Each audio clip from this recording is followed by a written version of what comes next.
And for my big finish, I'll teach you everything you need to know about removing stains. Chocolate? Red wine? Dog pee?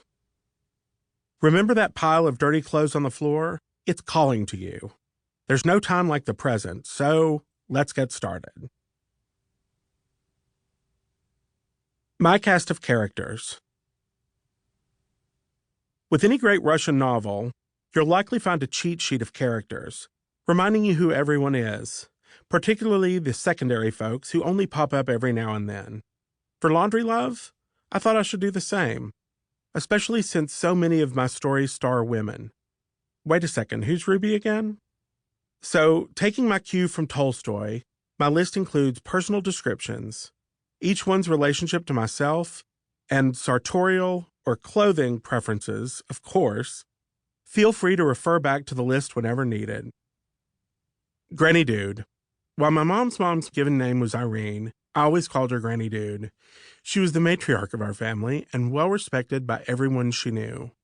This book wouldn't have happened without her. My love for her is absolute. Think of her as the Queen Mother. Mom. Her friends know her as Wilma, but she's always Mom to me.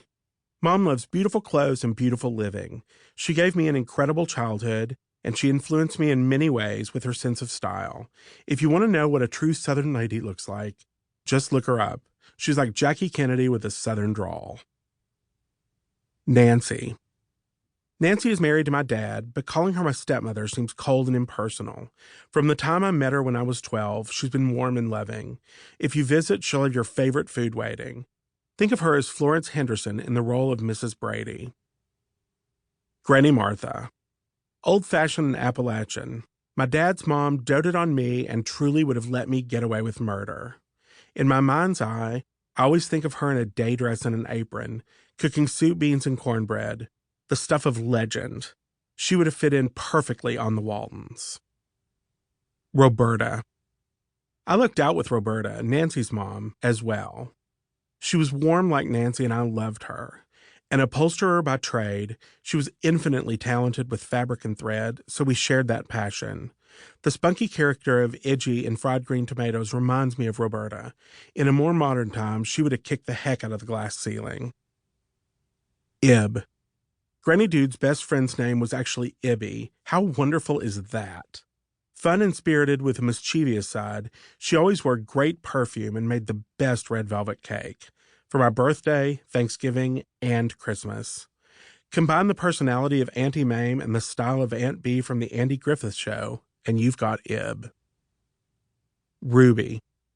Ruby lived on the other side of the hill from where I grew up, and was sophisticated and worldly.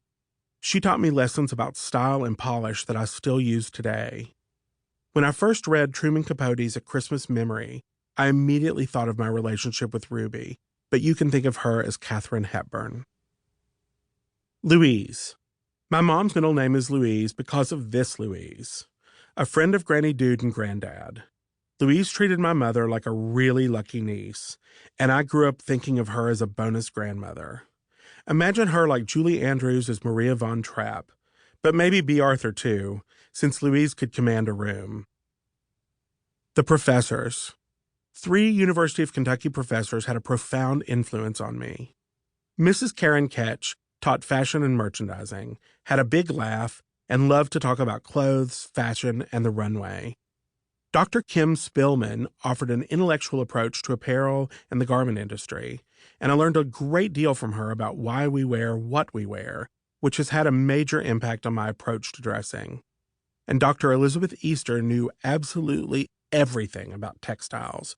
From warp to weft, she opened my eyes to the many uses of fabrics and their care, and sparked my obsession with luxury fibers.